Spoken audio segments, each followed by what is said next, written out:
All right, so today I'm joined by Philadelphia's own Pat Sabatini after a dominant first round submission over Jonathan Pierce at UFC Vegas 98. Welcome to the program, man. How's everything going? Of Everything's good, man. Pleasure to be on. course, man. So, before we get started on like the fight and stuff, I just want to kind of touch on you as a person a little bit and your backstory slightly, just because it's your first time here. So maybe my fans don't really know much about you. So you're from Philadelphia, like that's where you grew up at first. Just outside of Philadelphia, there's a little town called Bristol. I grew up in Bristol. Okay, so that's not exactly like Philly, but it's like maybe 30 minutes or so away, or how far away from that? It's about 20, 25 minutes, something like that on a good day. Okay. And I guess what was it like that area that you grew up in? Because I hear that Philly's a little bit more like a fighting town. But where you grew up, what's that town like? It's like a small town, everyone kind of knows each other. I think I graduated high school like 95 people. It's very small, Oh, but wow. yeah, yeah, but small but strong. Okay. And then related to like Philly, is it a little bit of like a safer region to kind of grow up in? Oh yeah, for way safer. Got you, got you. Why is it only like 95 people in your senior class? That's crazy. Dude, that's nuts, man. I don't know. I think now too there's even less than that. So, yeah.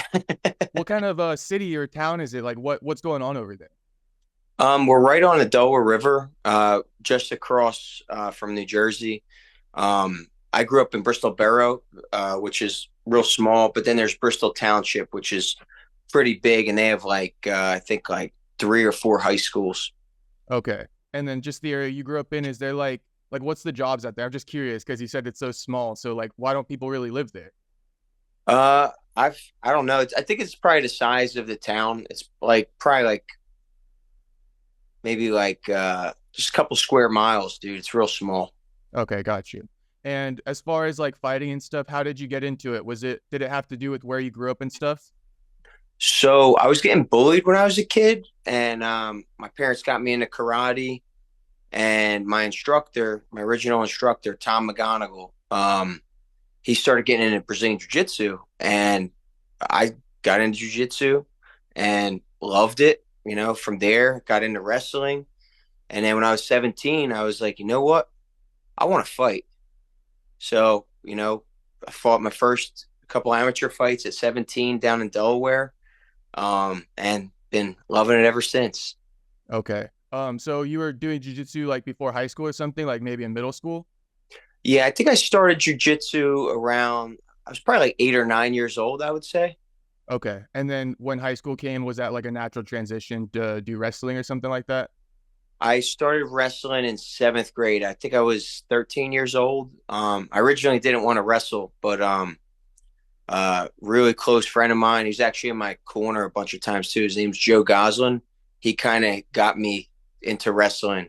And, as the years went on, started loving it with each passing year. Wrestled all through high school, wrestled 2 years in college. Okay. And I guess that explains why you're such a talented grappler then, because you've been grappling since you're like in seventh grade, you said. So, with high school, how did you do? Like, did you go to So, state, like anything like that? so I didn't go to states, but I was the first person in my high school's history to get over 100 wins in Oh, okay. wrestling. And then I went from such a small high school, and I ended up going to a Division 1 wrestling program at Rider University, and that's where things got that's where things got tough. Learned a lot, and actually wrestled my last 2 years of college there. My first 2 years, I got really into jujitsu, and I just did that in MMA pretty much. So you're fighting your first 2 years of college, last 2 years of college, you competed in D1 wrestling. Yes, yep. Okay, that's cool. With your experience in D1, what was that like for you? Oh my God, man, I'll never forget the first week of practice. Dude, everyone in the room was like either a state champ or national qualifier. I got my ass kicked, dude. But as the weeks went on, man, I started adapting, started picking up some stuff, and embraced the grind, and it made me a way better wrestler being in that program for sure.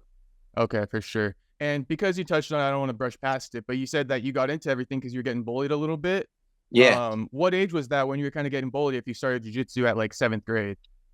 So I started jujitsu before wrestling. So wrestling I started in seventh grade. Jujitsu I started when I was like 8 years old. Oh, got you.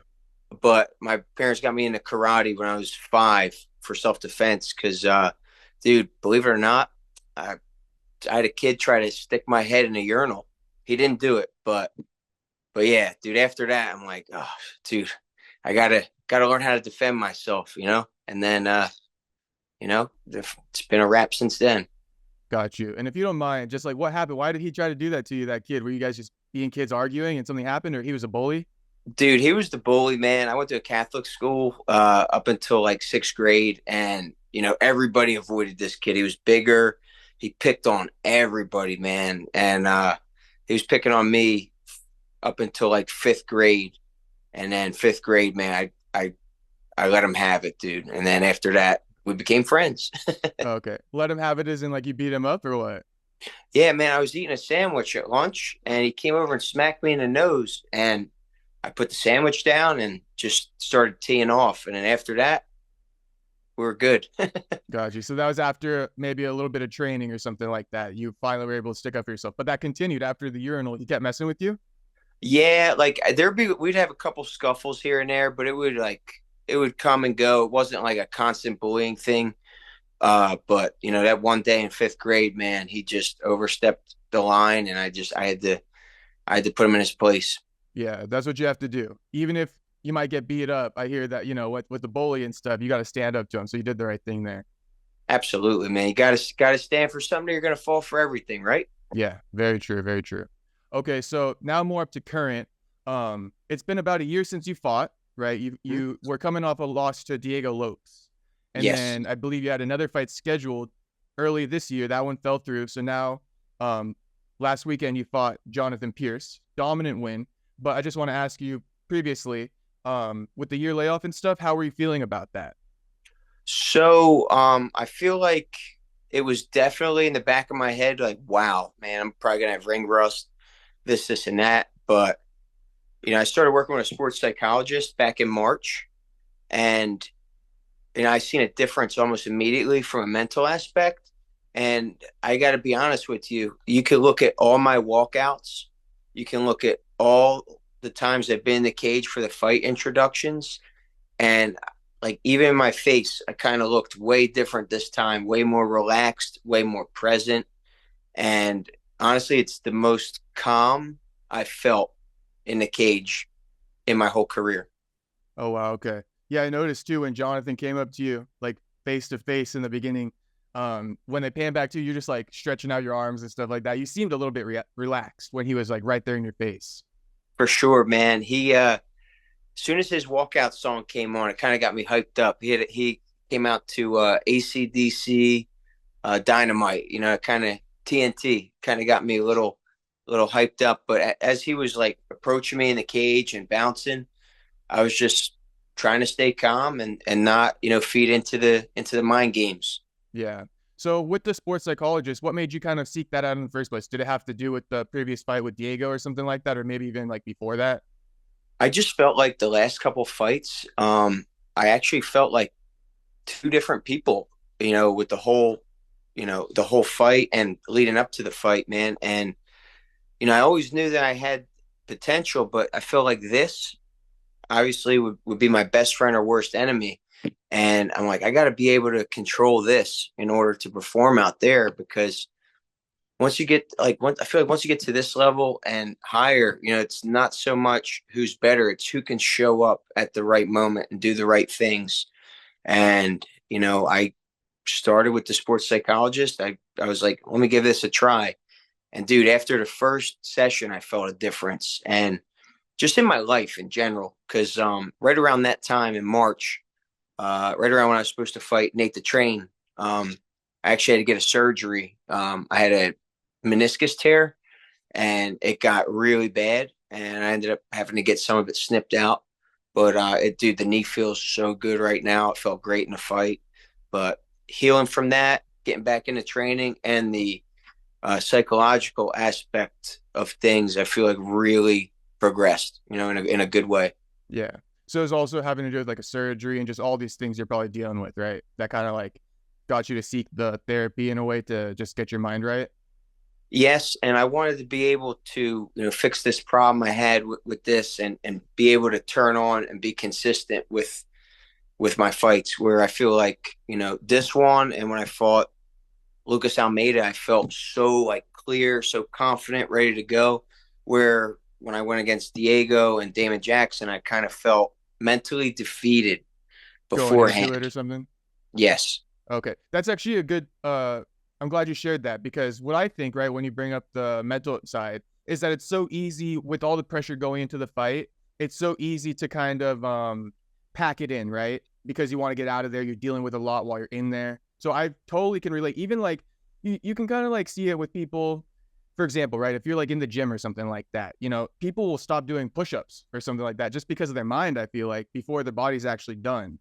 And so that's what I was guessing. Like when you said you wanted to see a psychologist, I was thinking like when you're in there, maybe you were kind of like wanting to almost get out of there. But your side of it is like before you even got in there, you were like feeling all the pressure to the point where like you went in not your full self.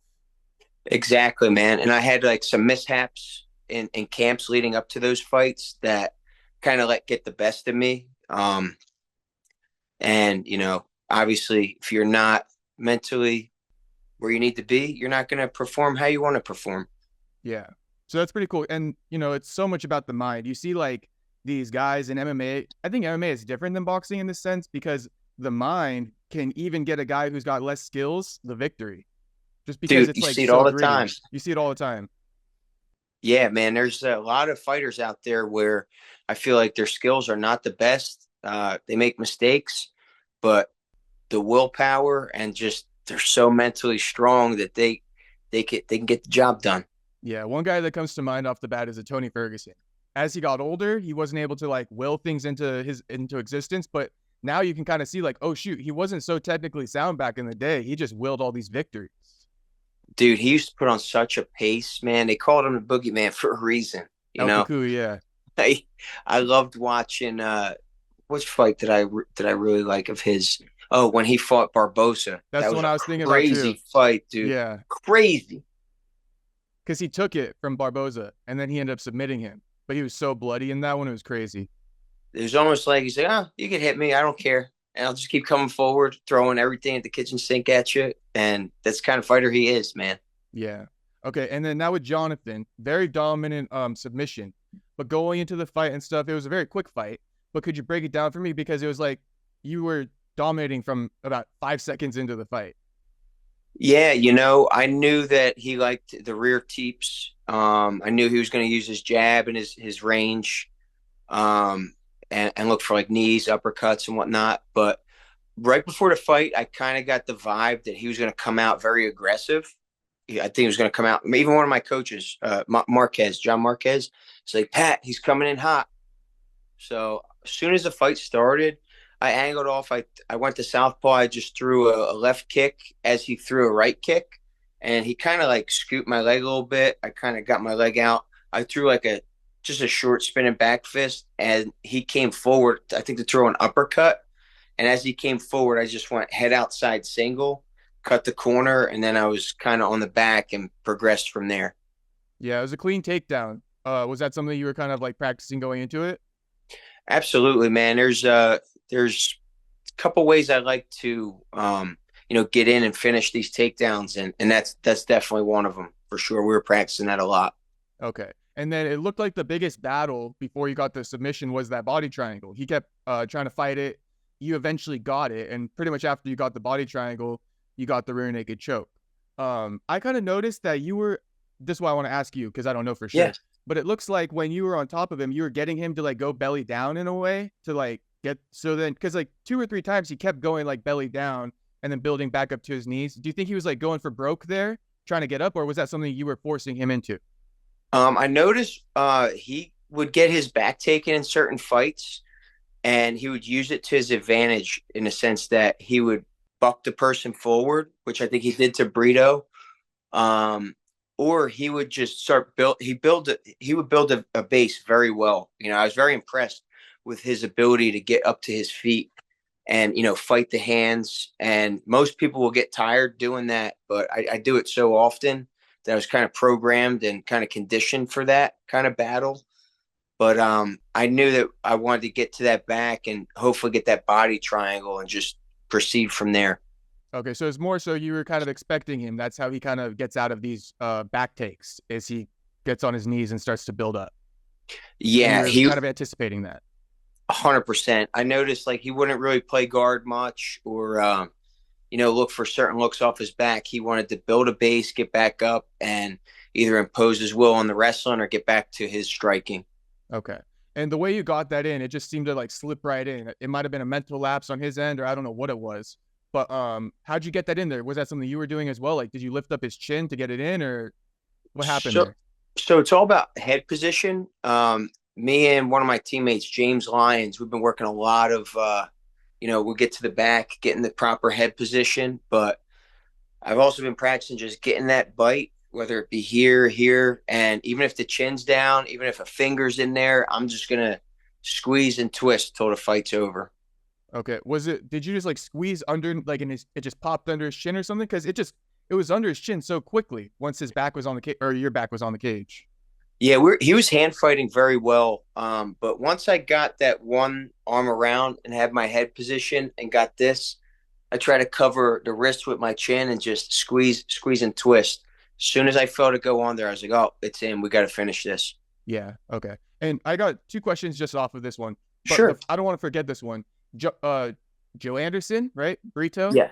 What did you think about that fight? It's because that was a weird one, right? He was like talking some shit in there, and then all of a sudden he lost. Like going into this one, what did you make of that performance? So, man, that was a very crazy fight. I actually thought Pierce was winning that fight, in my opinion. The first round was pretty hectic.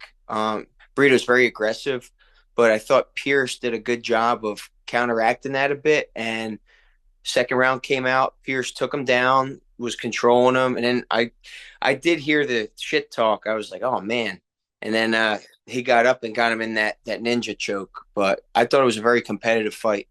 It was almost until he talked shit, and then I feel like something got in his head, like something happened, which is understandable, right? Because you talk shit, and now you're like, fuck, nothing bad can happen to me, or else I'm gonna like eat my words in front of everyone. Yeah, that's why I don't talk shit, man. Things could Yeah, change very quickly. right. Especially in the middle of the fight, right? Because it just happens like seconds prior, and then boom, you get hit, and it just like messes with your mental. 100%, man. Got to keep that focus for that full 15 minutes, and then once that's done, it's You're done. good. Yeah. Is that something you practice, like being focused for 15 minutes, just because we're speaking about the mental and stuff? And that's another thing, right? You have to stay focused for the full 15. 100%. Another thing too is like I feel like in the past when I would have a fight coming up, I would think about it all the time, so much. This one, uh, I I didn't think of it. I barely thought about this fight whatsoever. I went to the gym, clocked in, clocked out, left it there. Did not bring it home with me, because I need that. I knew I needed to wear the proper hat. And what I mean by that is when I go to the gym, I'm wearing my MMA hat. When I'm back here, I'm wearing my human hat. You know what I mean? Yeah. By that, Yeah, I got you. So it's like, because how you said earlier, when you were going into the cage, you're feeling exhausted kind of from all the mental. So it's like this one, that's probably a way to combat like going into the cage, exhausting yourself already with all those months of like thinking about it. You just like let that go. You'll deal with it when it comes, and every moment you're present when you're at the gym, when you get home, and then when the fight comes. absolutely, man. It makes the whole experience so much more fun too. Like, man, like even sparring and getting the strength and conditioning in, like I legitimately enjoyed even the weight cut. I enjoyed it. Like I enjoyed it, and I think that's all about just being present. Yeah, well, that's good to hear. And the rear naked choke, just because of how you're demonstrating it a little bit. I watched like a Nicky Rod video of how he kind of gets it, and he kind of said that he like sucks back his chest or his shoulders or something because it creates like a gap, like with the your opponent. Do you do something like that as well or no? No, I actually Okay, never heard about that, but man, I'd like to learn that. yeah, kind of a slick move, right? Yeah, something you Yeah, wouldn't think about. right. So yeah, that's what he does. He like sucks back his shoulders, and then it just creates like a little bit more of a gap for him to kind of like maneuver and stuff like that. You got to look at his Instagram, Wow. scroll through, and you'll find it, I'm sure. I'm definitely gonna check that out for Okay, sure. for sure. And what would you like to do next as far as like, what month are you looking to get in there? Do you have any opponents in mind? I know you probably don't want to call anyone out, but just curious. Honestly, no opponent comes to mind except I have two losses in the UFC that I would like to avenge, you know. Um, but as far as date wise, I'm just gonna stay ready. If something pops up on short notice, please, I hope they consider me. And I'm just gonna stay ready, man. I'm just gonna keep the ball rolling.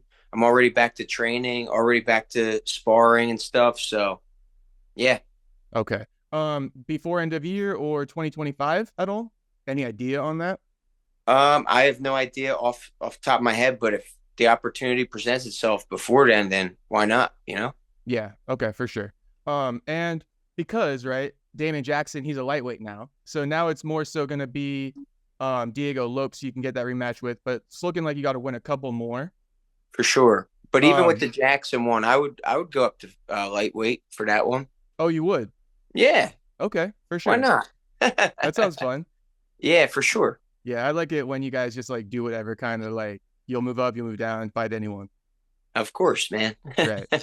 Okay. And I got a question for you. Fun one. Sure. You grapple with Andre Petroski. He's a middleweight. You're the best grappler at your gym, I hear. So how do those grappling matches go with Andre? Dude, I love grappling with Andre. I always learn something, but I'll tell you what, it is hard to get through a grappling round with Andre without laughing. That dude is so funny. He'll make you laugh during like mid round doing the craziest shit, dude. He's a goofball, man. I love Andre, but he's a beast too, man. He can wrestle. If he gets a hold of your neck, it's pretty much over. I'm real excited to see what's next for Andre. Yeah, he's been doing great. I'm excited to see what opponent he gets next as well. But I just want to say before we wrap it up, congrats to the team because Sean Brady got a victory, Andre got a victory, you got a victory. Not sure when Jeremiah Wells is fighting, but hopefully he'll get a victory as well. Looks like what you guys are doing, you're cooking up something good over there. Yeah, it's I just follow the coach's lead. Trust and believe in the system, trust and believe in ourselves, and our team is destined for greatness. And thank you for the congratulating of our team, dude. Thank you. Yeah, of course, man. So I'll be looking out for the next fight. Maybe I can get you on before or after your fight. For But I'm sure. excited to see what's next for you because I find you a really talented fighter.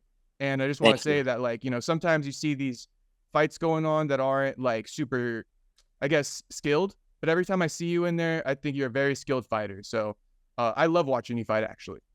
Dude, it's an honor, brother. Thank you so much. Yeah, of course, man. And then last thing I just want to mention to you, I saw you back in the day, like 2020, when you fought that guy with the arm injury. For real? Yeah, not like in person, but I watched that fight. Oh man. Yeah, so I'm Dude. glad to see like you recovered from that arm injury and everything like that. Oh, for sure. That would be a rematch I'd like to get back to, man. Yeah, I bet, right? Oh man. But yeah, that was definitely not my best night, dude. I thought everything was over. But dude, I feel like anytime there's been like a setback or I hit bottom here, it's always been nothing but brightness afterwards.